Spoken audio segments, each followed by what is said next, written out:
नमस्कार, मैं अरविंद प्रजापति फिर से एक बार आपके समक्ष उपस्थित हुआ हूँ। विषय हिंदी है, कक्षा 10वीं, 5वां काव्य है मीरा के पद। विद्यार्थी मित्रों, मीराबाई के बारे में हम लोग जानते हैं, जो नहीं जानते उनके लिए मैं बता रहा हूँ कि उनका जन्म 1498 ईस्वी में हुआ था और उनका निधन सन 1563 ईस्वी में हुई थी। तो मीराबाई भगवान कृष्ण की एक अनन्य भक्त थी। उनका जन्म बेड़ता, राजस्थान, जिला जोधपुर के निकट कुकड़ी नामक गांव में हुआ था। राव रतन सिंह राठौड़ के यहाँ हुआ था।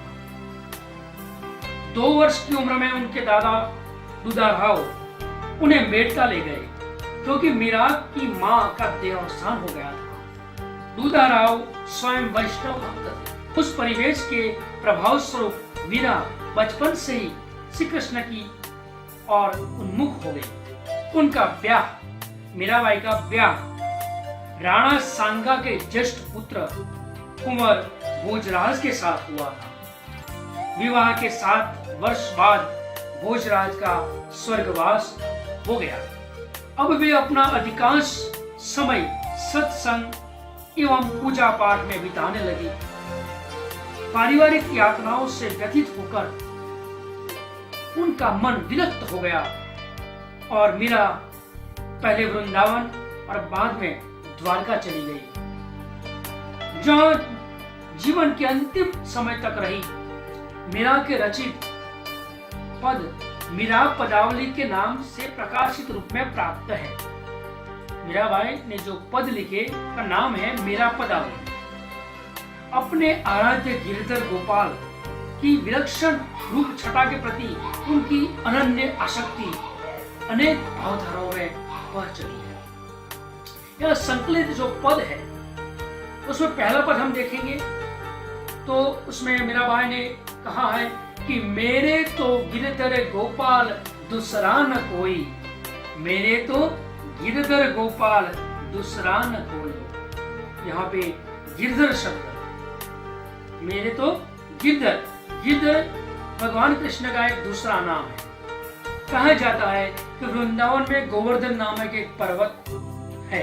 पुराणों में कहा है कि एक बार इंद्र ने ब्रजभूमि पर प्रकोप करके बारिश की वर्षा की। उस वक्त भगवान कृष्ण ने अपनी एक उंगली से उस गोवर्धन पर्वत को उठाया और ब्रजभूमि के लोगों की रक्षा की। तब से उनका नाम गिरिधर पड़ा। गिरि यानी पर्वत, धर यानी धारण करने वाला, गिरिधर, गिरि पर्वत को धारण करने वाला यानी कि गिरधर भगवान कृष्ण का एक दूसरा नाम है। और दूसरा नाम है गोपाल। मेरे तो गिरधर गोपाल, गोपाल यानी गायों का पालन करने वाला। गोपाल शब्द का अर्थ है गायों का पालन, गो गाय पालन करने वाला, क्योंकि भगवान कृष्ण का नाम है। वो कहते हैं मेरे तो गिरधर गोपाल दूसरा न कोई, दूसरा न कोई साधो सकल लोक जोई। मीराबाई यहाँ पे भगवान कृष्ण की एक अनन्य भक्त है। उसने कहा भगवान कृष्ण के अलावा मुझे इस जगत में और कोई दिखता ही नहीं है। मेरे तो सिर्फ भगवान कृष्ण और कोई नहीं है। वो कहती हैं कि कृष्ण ही मेरे जीवन का एकमात्र आधार है। मैंने सारा संसार छान लिया, लेकिन कृष्ण के अतिरिक्त मुझे कोई दूसरा नाम नहीं मिला। भगवान कृष्ण ही मेरे आराध्य है, दूसरा न कोई साधो सकल लोक जोई। सकल लोक यानी संसार। मीराबाई कहती हैं कि मैंने सारे संसार को देख लिया, लेकिन भगवान कृष्ण के अलावा मेरा मन कहीं भी नहीं लगता। मीराबाई ने कहा है कि हेरी में तो प्रेम दीवानी, मेरा दर्द न जाने कोई। हेरी में तो प्रेम दीवानी, मेरा दर्द न जाने कोई। सूली ऊपर सेज हमारी, किस विध सोना है। भगवान कृष्ण के विरह में व्यक्त मीरा की वेदना है। आगे मीराबाई कहती है कि भगवान कृष्ण के अलावा संसार में मेरा कोई नहीं है। आगे वो कहती है कि भाई छोड़ा, बंधु छोड़ा, छोड़ा सगा सोई। भगवान कृष्ण के लिए मैंने अपने भाई, बंधु यानी जो स्नेही जन है, रिश्तेदार जो है, सबको छोड़ दिया। साधु संग बैठी बैठी लोक लाज हुई। साधु संग बैठी बैठी लोक लाज हुई। साधु संतों के पास बैठकर लोक लाज हुई। इस संसार में लोग जो है उनकी निंदा करने लगे, लेकिन उसकी मीराबाई को कोई परवाह नहीं थी। साधु संग बैठी बैठी लोक लाज खोई। साधु के संग बैठकर समाज की लोगों में वो निंदा की पात्र हो गई। भगत देख राजी हुई, जगत देख रोई। मीराबाई भगत को देखती है। भगत यानी भगवान का भक्त, हरि का भक्त, साधु संतों को देखकर, भक्तों को देखकर मीरा मग्न होती है, खुश होती है, नाचने लगती है। साधु देखी राजी हुई, खुश हुई, जगत देखी रोई। इस जगत को देखकर रोती है, मिथ्या आडंबर को देखकर वो रोती है, कहती है इस जगत मिथ्या है, सिर्फ हरि भगवान कृष्ण ही सत्य है। आंसुओं ने जल सींच सींच प्रेम बेली हुई। अपने आंसुओं से पानी को सींचकर उन्होंने अश्रु रूपी बेल को बोया। दधी मथी दूध काढ़ी लियो, डार दही छोई। दधी मथी दूध काढ़ी लियो, डार दही छोई। वो कहती है कि गिद्ध गोपाल के विरह में उन्होंने आंसुओं के जल से प्रेम रूपी लता को बोई है।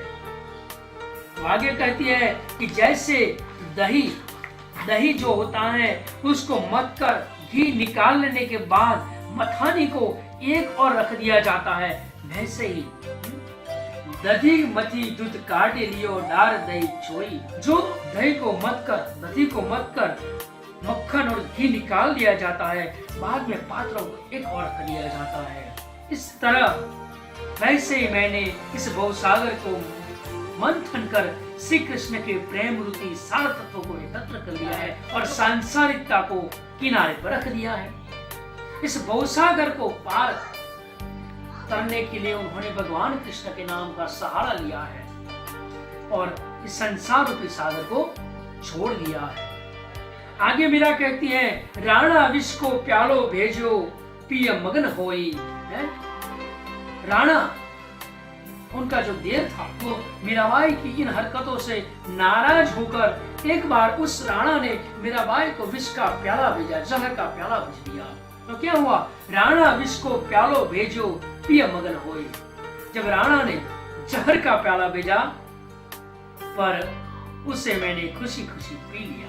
वे कहती है कि अब तो बात चारों ओर फैल गई, अब तो चारों ओर बात फैल गई है और इस बात की सबको जानकारी हो गई है। राणा विष को प्यालो भेजो, पिय मगन होई। अब तो बात फैल गई, जाने सब कोई। राणा ने जब विष का प्याला भेजा, जहर का प्याला भेजा, तो मीरा उस प्याले को अमृत की तरफ पी गई, कुछ भी नहीं हुआ।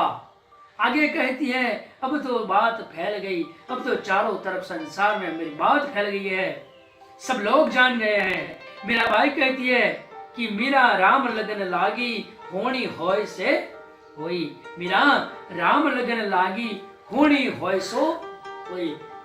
अब तो मीरा को भगवान कृष्ण की लगन लगी है, जो होना होगा वही होगा, मुझे उसकी कोई परवाह नहीं है। मीराबाई भगवान कृष्ण के प्रेम में व्याकुल हो गई है, दीवानी हो गई है, पागल हो गई है। इस संसार रूपी सागर को उन्होंने तरने के लिए एकमात्र ईश्वर यानी भगवान कृष्ण का सहारा लिया है।